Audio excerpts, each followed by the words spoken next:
House of Representatives. Andrew Jackson, who finished second in the House vote, thought the election was shady, accusing Henry Clay of a corrupt bargain to get Adams elected president so that Clay could be his Secretary of State. Just a few months after Jackson's defeat, the Tennessee legislature already renominated him for president, setting the stage for a rematch. There was no nominating caucus even held. Jackson's supporters, who called themselves, quote, Democrats, were rabid. They treated Jackson like a rock star. For the next 3 years, Jackson's support grew and grew. His supporters, also called Jacksonians, won more seats in Congress in the 1826 elections. Meanwhile, the Jacksonians criticized John Quincy Adams for seemingly everything. Their criticism peaked after Adams signed into law the Tariff of 1828, which increased tariff rates above 60%. Critics called it the Tariff of Abominations, as it ended up hurting the economy of several southern states. Needless to say, a distinct shift developed. Southerners began to largely support Jackson, while support for Adams was mostly only in northern states. President Adams was renominated by the endorsement of multiple state legislatures and partisan rallies. There was no caucus for his nomination either. Supporters of Adams called themselves National Republicans. Secretary of the Treasury, Richard Rush, officially ran as Adams' running mate.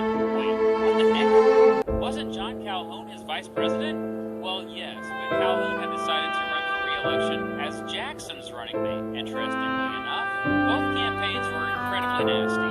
Mudslinging was frequent, and Andrew Jackson was certainly an easy target. I mean, the man was involved in the slave trade, participated in a massacre of Indians, and had murdered multiple men in duels. However, things got particularly nasty when supporters of Adams started talking trash about Jackson's wife, Rachel. They even said Jackson's mom was a prostitute, so it got personal. People also said vicious things about Adams, saying he had surrendered an American girl to the Russian Tsar when he was the minister of Russia, and that he had used public funds to buy gambling devices, which turned out to be just a chess set and a pool table. By 1828, pretty much all white men could vote, and nearly every state chose its electors through popular vote. Jackson supporters organized a remarkable grassroots campaign that took advantage of this and brought out many first-time voters. Jackson and supporter Martin Van Buren took this campaign and created the modern Democratic Party, a fitting title, as true democracy was actually becoming more of a reality. And here are the results. Andrew Jackson got his revenge, winning the election and becoming the 7th president of the United States. He received 178 electoral votes and won 56% of the popular vote. John Quincy Adams received 83 electoral votes, getting 43.6% of the popular vote. Adams won almost the exact same states his dad did in the election of 1800. John Calhoun was re-elected vice president, becoming the second of 2 vice presidents to serve under 2 different presidents.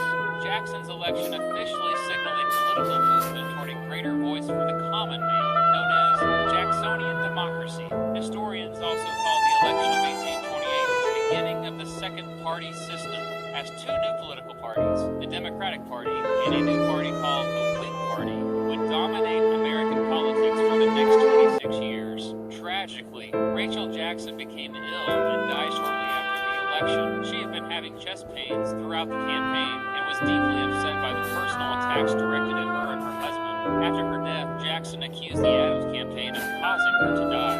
After the results of the election were announced, a large mob entered the White House, damaging lots of stuff in it while doing so and horrifying Adams and his staff, who had escaped through the back door. Large punch bowls were set up to lure the crowd back outside. On March 4th, 1829, after Jackson was sworn in as president, Jackson again opened the White House to the public, and it turned into a crazy, huge party with more than 20,000 people showing up. This was a perfect example of how the times had dramatically changed.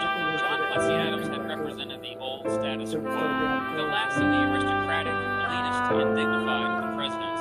Jackson, on the other hand, represented the new guard, the working class, dirty, smelly, average Joe, ready to take the country for himself.